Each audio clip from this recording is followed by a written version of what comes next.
Hello and welcome to The Gaggle, where we challenge and, if necessary, destroy media narratives. I'm George Samueli. With me today, of course, is co-founder of The Gaggle, Peter Lavelle, host also of RT's talk show, Crosstalk. Peter, we learned from an article in Politico that the Biden administration has decided to punish Egypt, one of America's closest allies ever since the 1970s. Because it's as part of its human rights values agenda.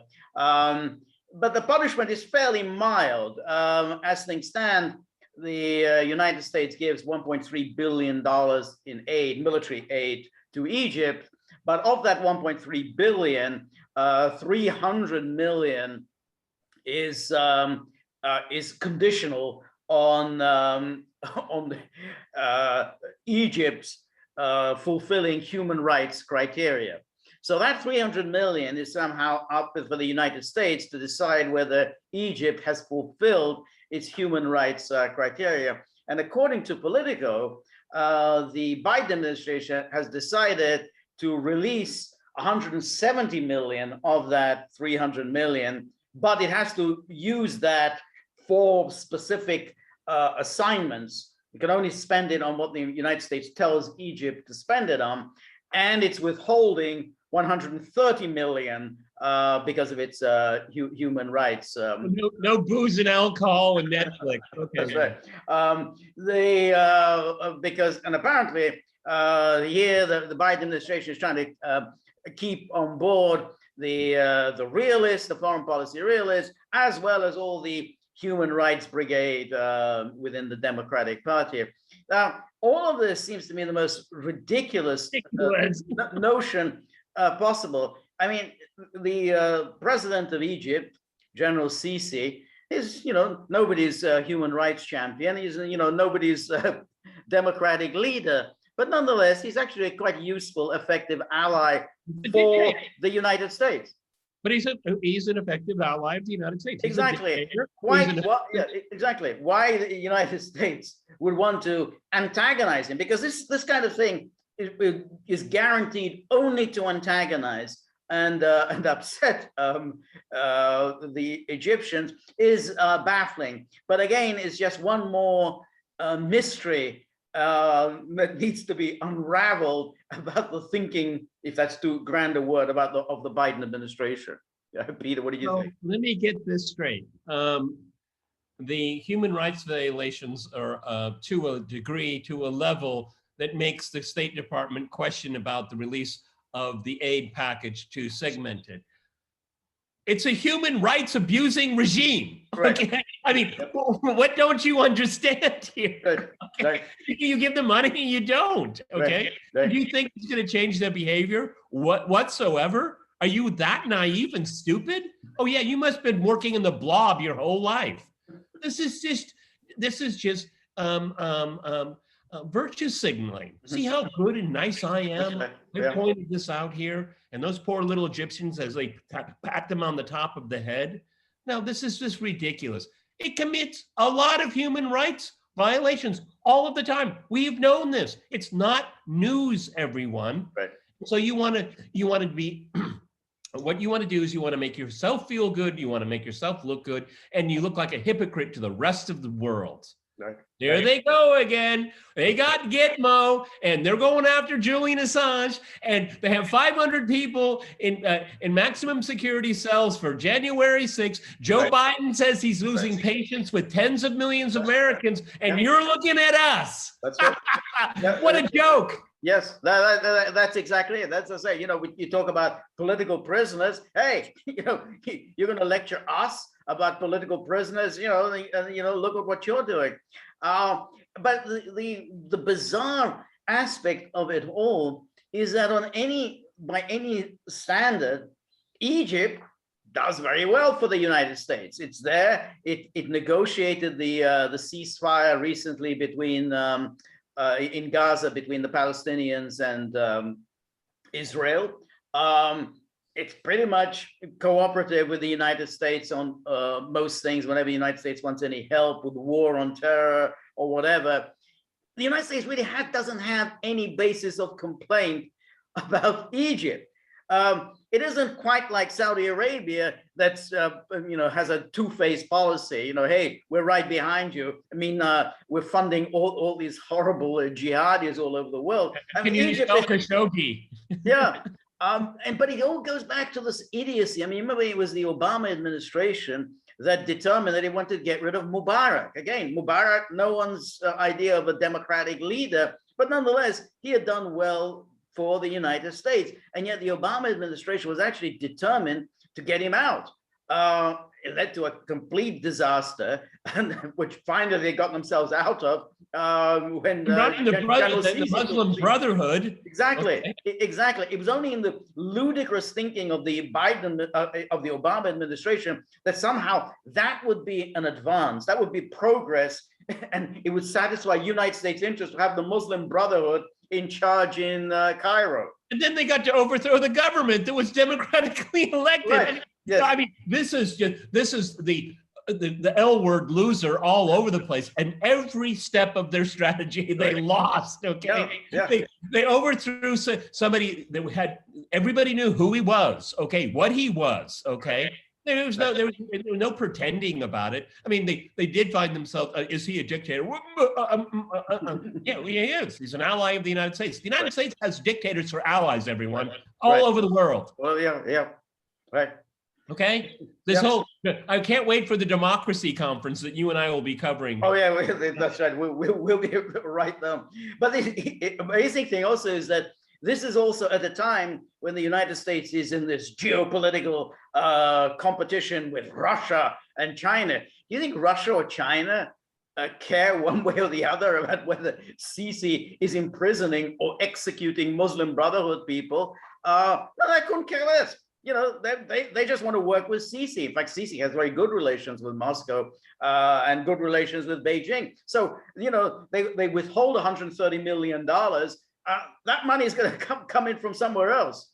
I think that it's parse our words here. They don't necessarily care one way or another about Sisi. They're dealing with a government in Egypt that they understand, that is predictable and keeps its word. It doesn't matter if it's a general, it's Mr. Sisi, whoever else. There is clarity in that government, as much as deplorable as it is. Okay. Right. But this is how real nation states, mature nation states that actually have adults running them, operate. Right.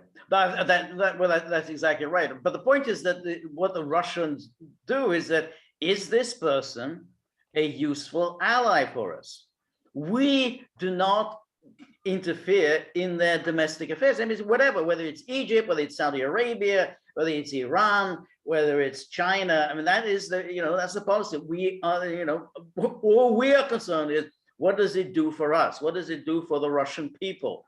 Which is all that governments are supposed to be concerned with. So Biden, who of course attacked Trump during the last year's election. Oh, he's friends with all the dictators, and we're not going to be friends with dictators.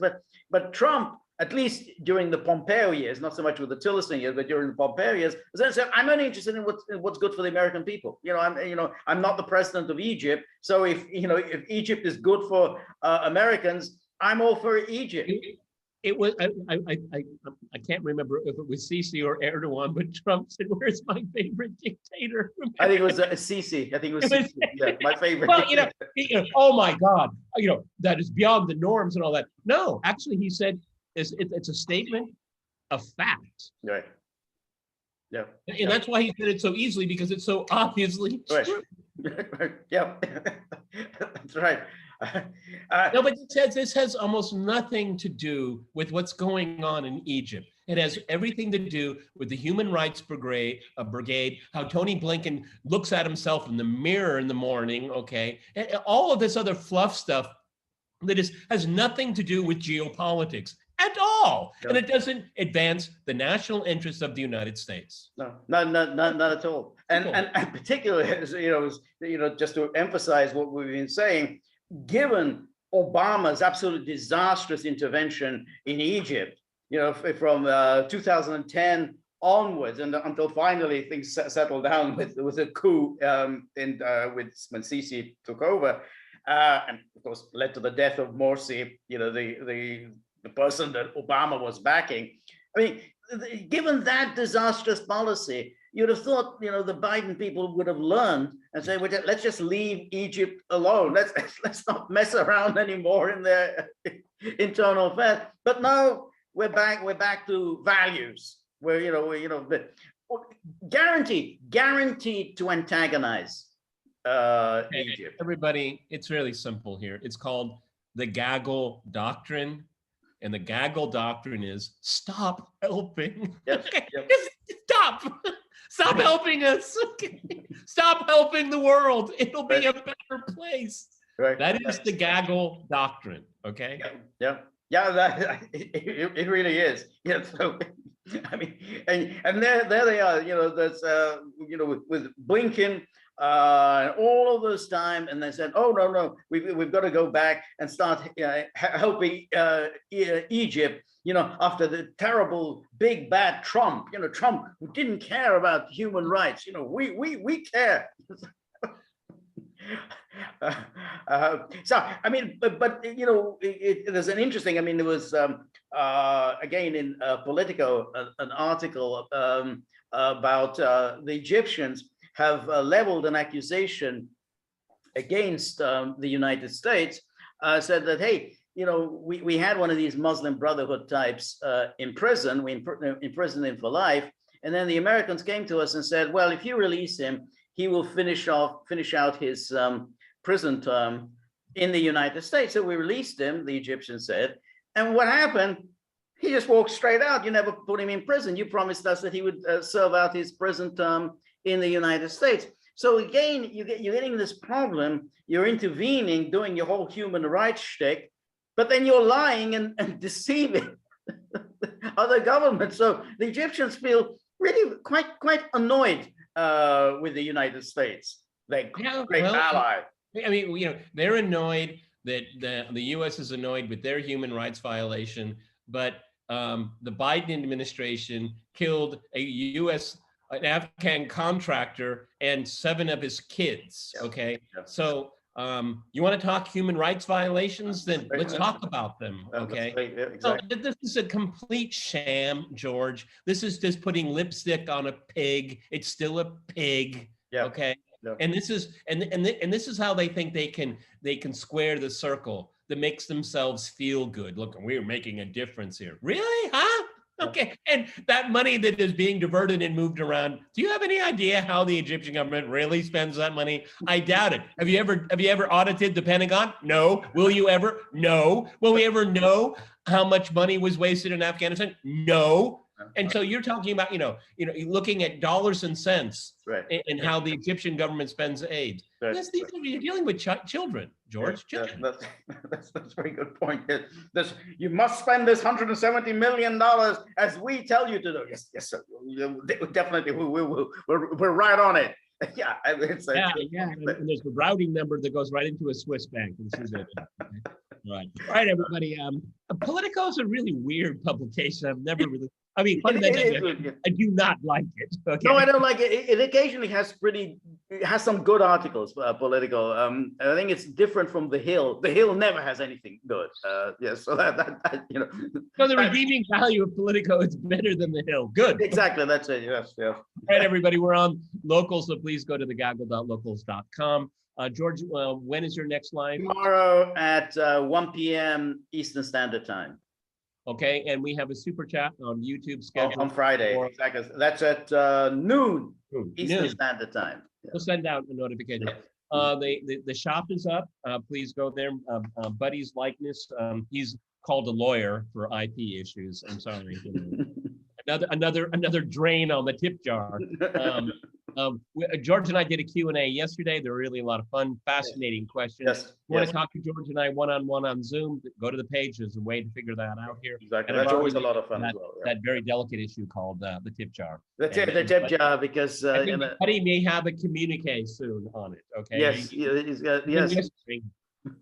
I mean, he's addressing the issue, and he needs to get. He's not shy. Exactly. Get to grips. He wants action. Enough with words, action.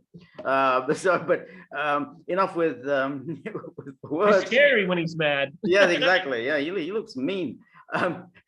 In all seriousness, anything you can help us will be most appreciated. We're very grateful for all of your help, your generosity, and the more you can help us, the better the product will be.